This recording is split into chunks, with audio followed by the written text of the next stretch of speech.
6 aircraft, 4 target sets, 1 night, and by the time the last bomb had detonated and the last radar site had gone dark forever, a string of Iranian missile and drone storage facilities, along with the entire coastal radar network designed to protect them, had effectively stopped existing. What happened along Iran's southern coastline at Sirk Jas, Manab, Keshem Island, and Bondabas in that single coordinated operational window was not just a strike, it was a demonstration.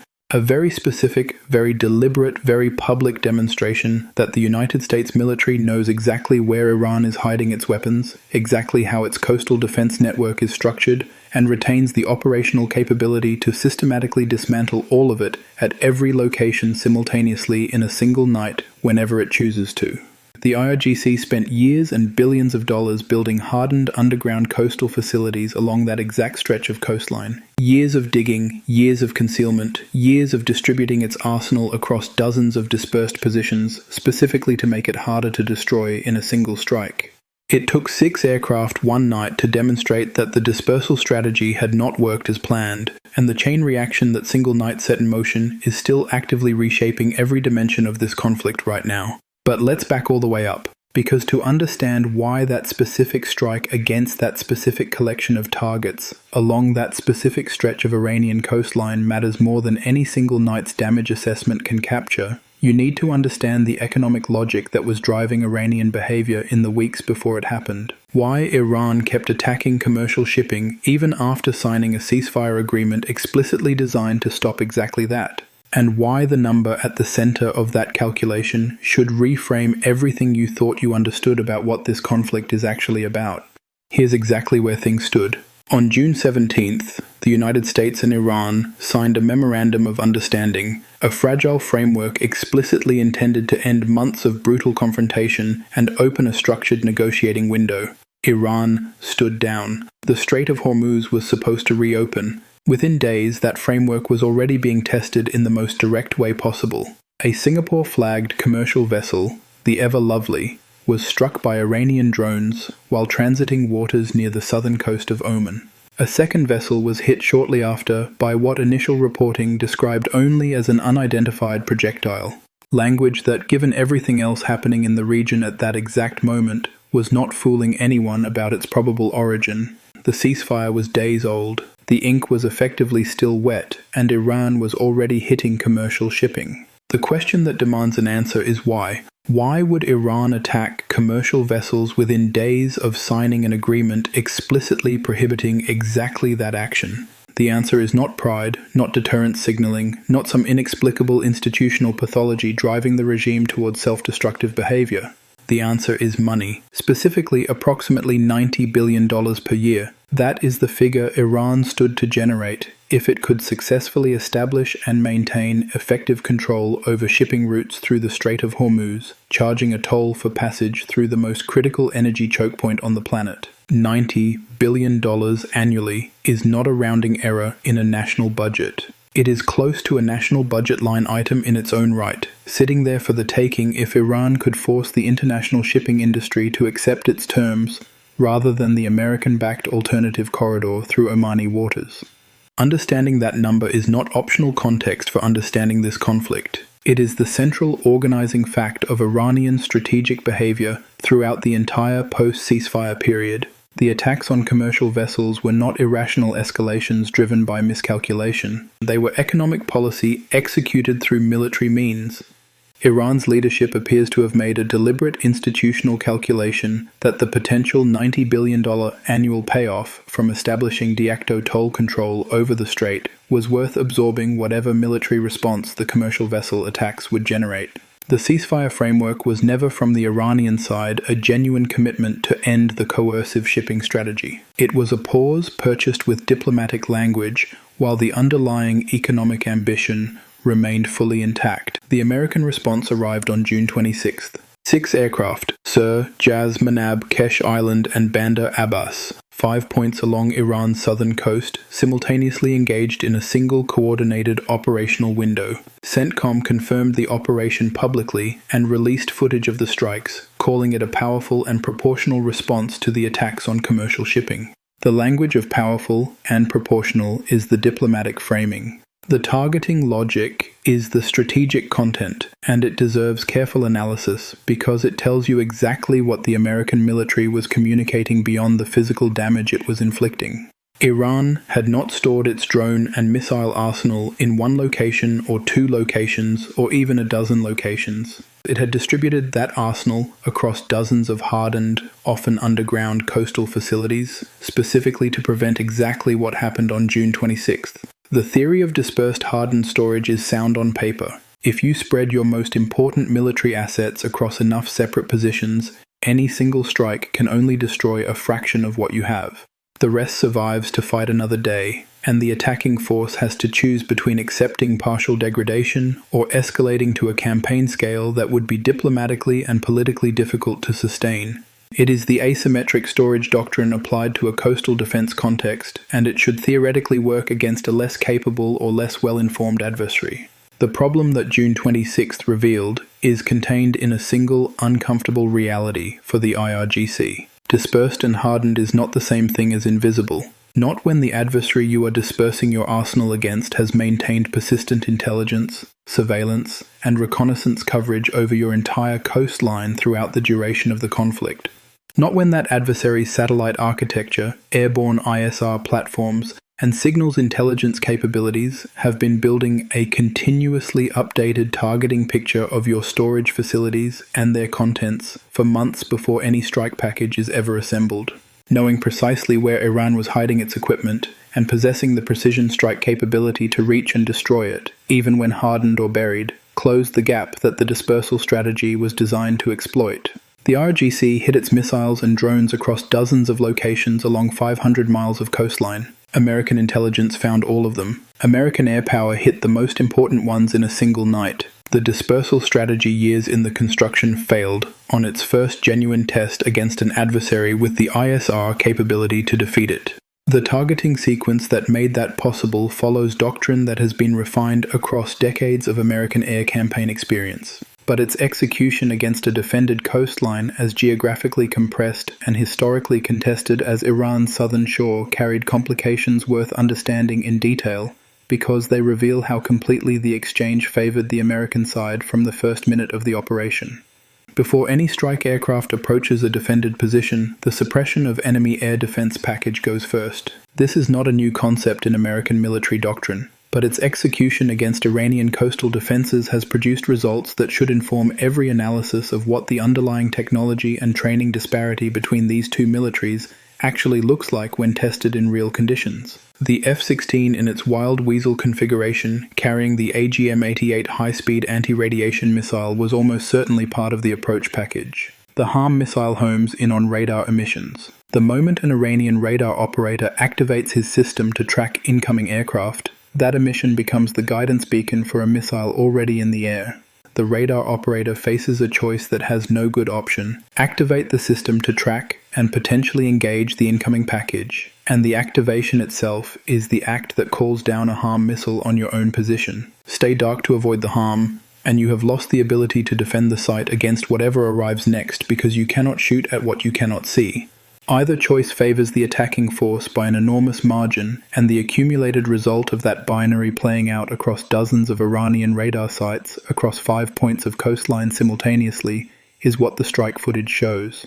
System after system going dark, not because the attacking aircraft evaded them, but because the act of defending against the attacking aircraft destroyed the defensive systems in the process of attempting to defend. Once the suppression package cleared the electronic path, the follow-on strike package brought the ordnance required to physically destroy the hardened targets themselves. The F-15E Strike Eagle, carrying a weapons systems officer alongside the pilot, specifically to manage the complex targeting geometry of a precision strike against hardened and potentially underground facilities, has been the workhorse for exactly this mission throughout the conflict. Capable of carrying precision-guided munitions up to 2,000 Lub-class weapons, and when the target demands it, considerably larger bunker-busting ordnance designed to penetrate hardened or underground facilities before detonating. The Strike Eagle is the aircraft that transforms the intelligence picture built by persistent ISR coverage into physical destruction of the assets that picture identified. And given that Iran's coastal storage strategy specifically relied on underground hardened facilities to protect its drone and missile inventory from exactly this kind of attack, having penetrating capability in the strike package was the difference between damaging the surface above an intact underground facility and actually destroying what was inside it. The EA-18G Growler's electronic warfare contribution throughout the operation ensured that Iran's ability to coordinate any organized air defense response across the wider strike window was systematically degraded from the moment the package arrived in the operational area. The Growler's jamming architecture does not just blind individual radar sites. It degrades the communications backbone that would allow surviving radar operators to share targeting data with other elements of the air defense network, to coordinate responses to route information from one sector to another in the way that an integrated air defense system requires to function as something greater than the sum of its individual parts. The effect on an IRGC command center during a package like this is static and confusion, where the tactical picture should be at exactly the moment when a coherent tactical picture would be the only thing capable of generating a meaningful defensive response. The Aegis-equipped guided missile destroyers operating offshore during this operation or performing a dual function that goes beyond their obvious contribution to the defensive picture. The standard missiles and phalanx close-in weapon systems aboard those vessels protected the strike package from any retaliatory response Iran might attempt during the strike window itself, ensuring that the aircraft executing the operation were not themselves at risk from Iranian counter-launches while focused on delivering ordnance on target. And those same vessels provided the electronic and communications infrastructure that allowed the multi-platform, multi-location strike to be coordinated as a single coherent operation rather than 6 separate aircraft executing independently. The offshore naval presence is the backbone that makes the integrated multi-domain strike possible. It is rarely the most visible element of the operational picture in the footage CENTCOM releases. It is rarely absent from the operational architecture that made the footage possible. CENTCOM chose to release that footage publicly, and that choice was itself a strategic decision that deserves analytical weight, independent of the military results it documented. Every time CENTCOM releases specific, detailed footage of successful strikes, and does so in a deliberate public communication rather than classifying the results, that release serves a function aimed directly at the IRGC leadership watching it. It is a demonstration sent through the most public possible channel that American intelligence knew precisely where the equipment was stored, that the operational capability existed to hit all of it simultaneously, and that choosing to reveal rather than conceal what was accomplished is itself a form of psychological pressure on every IRGC commander calculating whether to reconstitute the destroyed positions. An adversary that knows it is being watched this closely, that its hiding places are this completely understood, faces a fundamentally different risk calculation than one that retains any uncertainty about what the other side actually knows. We can reach it whenever we choose, and we are showing you that we know, so that knowledge shapes your decisions before the next strike becomes necessary. Iran's foreign ministry responded to the June 26 strikes exactly as it has responded to every American military action in this conflict. It accused the United States of violating international law. The IRGC issued its own statement warning that its next response would be more extensive than anything that had come before. Less than 24 hours later, Iranian drones were launched toward American-linked military infrastructure across the Gulf, with Bahrain, the host nation for the U.S. Navy's 5th Fleet headquarters, and the physical command center for American naval operations across the entire region among the primary targets. The IRGC's official statement described this as retaliation for what it characterized as war-mongering American attacks conducted under false pretexts. Sit with that phrase for a moment, false pretexts. The American strikes that Iran is describing as conducted under false pretexts came directly in response to Iranian drone attacks on 2 separate commercial vessels within days of a ceasefire Iran itself had signed. The American action was not a provocation. It was a documented, sequenced response to a documented, sequenced Iranian violation of a diplomatic framework. Calling it a false pretext requires treating Iran's own initiating attacks on civilian shipping as though they simply did not occur. This rhetorical pattern, Iran striking first and then characterizing the inevitable American response as unprovoked aggression, has been the consistent Iranian communication strategy throughout this entire conflict. It is not aimed at persuading outside observers who can see the actual documented timeline. It is aimed at the domestic Iranian audience, at maintaining a narrative inside the country that frames the regime as the victim of American hostility rather than the initiator of commercial shipping attacks in violation of agreements it freely signed. The gap between what Iranian state media tells the Iranian public and what the documented sequence of events actually shows is the gap in which the regime has been operating its domestic political management throughout this conflict. The drone strikes toward Bahrain that followed. The June 26th strikes produced the kind of outcome that tells you the actual balance of capability in this exchange more clearly than any official statement from either side. The drones were engaged and brought down by American and Allied defensive systems before doing meaningful damage to the 5th Fleet headquarters. Sirens sounded across Bahrain. The Bahraini government formally condemned the attack as a violation of its sovereignty. And the Iranian retaliatory strike against one of the most significant American military installations in the entire region achieved effectively nothing in terms of military effect. That outcome, the IRGC's most visible retaliatory effort in response to the June 26th strikes producing no meaningful damage to the target it was aimed at, is the honest summary of where Iranian offensive capability relative to American defensive capability currently sits. But here is where the honest strategic analysis has to confront the uncomfortable tension that sits at the center of this entire campaign. And it is the tension that most coverage of individual strike events fails to adequately address. Militarily, the American performance in this conflict has been by nearly every available measure extraordinarily one-sided. Precision air power systematically dismantling Iranian coastal military infrastructure with minimal risk to American forces and effectively no Iranian capacity to prevent it. And yet, commercially and economically, the Iranian coercive strategy has been producing measurable results that the military campaign has not yet fully reversed. Persistent tracking of commercial vessel traffic through the strait showed a pattern in which the overwhelming majority of ships were still choosing to transit using Iran's preferred routing scheme rather than the American-backed corridor through Omani waters. Radar sites destroyed in June did not automatically translate into tanker captains, choosing the Omani corridor in July because that decision gets made by ship owners and insurers, weighing real practical risk in the water today. Not by which side has demonstrated greater long-term military capability against fixed targets on land. A hardened storage facility destroyed last week does not make a tanker captain feel safe transiting a route his insurer still categorizes as high risk if there is credible fear that Iran retains enough residual capability or enough remaining willingness to target any vessel using a route it is not approved. This is the strategic puzzle that precision air power alone cannot solve. Every radar site that goes dark, every storage bunker that is destroyed, every coastal missile battery that is eliminated advances the military campaign's objectives with measurable and documented effect. What precision air power cannot do unilaterally is rebuild the kind of baseline commercial confidence needed for international shipping to fully abandon Iran's preferred routing scheme, because that confidence depends on shippers believing the underlying threat has been permanently neutralized rather than temporarily degraded and likely to partially regenerate given enough time and enough Russian and Chinese resupply between strike waves. The reports that have surfaced throughout this conflict about internal strain within the IRGC's own military structure add a dimension to the strategic picture that most tactical coverage overlooks.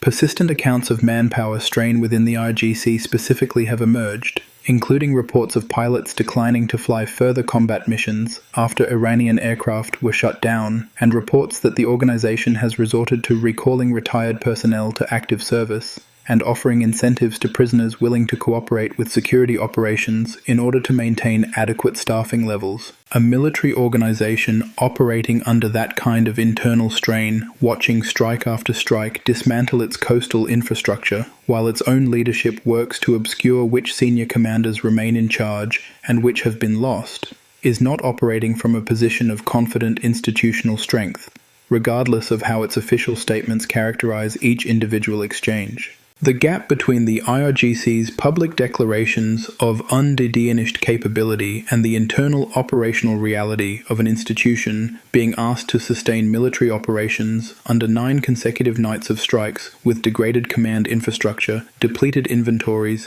and mounting personnel pressures is itself a form of strategic attrition that compound over time even when no single strike produces a decisive visible outcome. The question of what comes after calibrated proportional strikes fail to produce a genuine durable resolution deserves direct engagement rather than being treated as a hypothetical.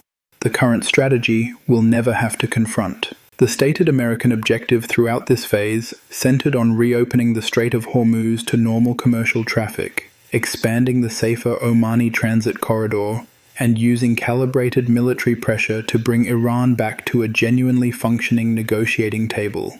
That strategy has produced consistent military success and persistent commercial stalemate simultaneously. The military dimension of the exchange is going entirely the American way. The commercial and economic dimension, which is the actual terrain on which Iran's coercive strategy is being waged, has not been fully resolved by any of the military results. The scenario where the calibrated proportional approach stops being sufficient, and Washington concludes that a more decisive, less restrained campaign is the only remaining option, is the scenario that every public statement from American officials has been carefully structured to hold at arm's length, while also never explicitly ruling it out. Seizing Carr Island and assuming direct operational control over the Strait's transit infrastructure would require a fundamentally different posture. Sustained naval and air presence sufficient to guarantee safe passage regardless of Iranian threats, involving unmanned underwater vehicles, patrolling beneath the surface, additional layers of advanced drone coverage overhead, and directed energy systems, establishing a persistent defensive architecture across the waterway. Whether that scenario becomes necessary, or whether the current strategy of calibrated strikes eventually forces Iran to a genuine, durable negotiating position, is the central open question, shaping every individual military engagement in this conflict, including the one that destroyed 5 coastal target sets in a single night, and set in motion the chain reaction that is still playing out across the Gulf today. The broader global context in which this specific campaign is operating adds dimensions that do not directly intersect with individual strike events, but that shape the strategic environment in ways that neither Washington nor Tran can ignore. Ukraine has been running an intensive drone campaign against Russian military and industrial targets, including strikes against missile production facilities inside Russia itself, in a pattern of operations whose underlying logic identify the supply chain behind the adversary's military capability and target it, rather than just the capability itself, mirrors what CENTCOM has been doing to Iranian coastal infrastructure throughout this conflict. China has been incrementally extending the operational endurance of its carrier deployments, working to close the gap that still separates Chinese naval logistics from the kind of indefinitely deployable, globally projectable carrier operations the United States has maintained for decades. Russia and China have been flying resupply missions to Thran continuously. The conflict is not isolated from the broader strategic competition between American power and the revisionist coalition that finds mutual advantage in the continuation of American difficulty in the Gulf. The most consequential unresolved question sitting underneath every individual strike result, however tactically impressive, is whether the accumulated weight of those results will eventually break Iran's willingness to keep testing the ceasefire, or whether the pattern simply continues. Strike, retaliation, counterstrike, each iteration degrading Iran's remaining capability slightly further, while the fundamental dispute over control of the world's most important maritime choke point remains stubbornly unresolved. Iran continues betting that its coercive leverage over commercial shipping is worth the escalating military cost of absorbing repeated American retaliation. The United States continues betting that calibrated proportional strikes paired with a genuinely open diplomatic channel will eventually either force Iran to abandon the course of strategy or degrade its actual capacity to sustain it, without requiring the kind of total campaign that would foreclose any remaining path to a negotiated resolution. That specific strategic bet has not yet been definitively proven right or wrong. And every radar site, every storage bunker, every command node that gets added to the growing list of Iranian coastal infrastructure that no longer exists is one more data point in the accumulating evidence base that will eventually answer the question one way or another. The military campaign is working exactly as military campaigns of this type are designed to work. The strategic objective Permanent resolution of who controls the Strait of Hormuz on what terms remains as open today as it was before the first bomb fell on the Iranian coastline, and there is no indication from either side that the next test of this arrangement is far away, or that the test when it comes will be smaller than the ones that preceded it. The IRGC still believes the $90 billion is worth the cost it is paying to try to claim it. The American military still believes calibrated precision can force that calculation to change without escalating to something neither side can walk back. And one of those beliefs will eventually prove correct. Every strike wave is part of the process of finding out which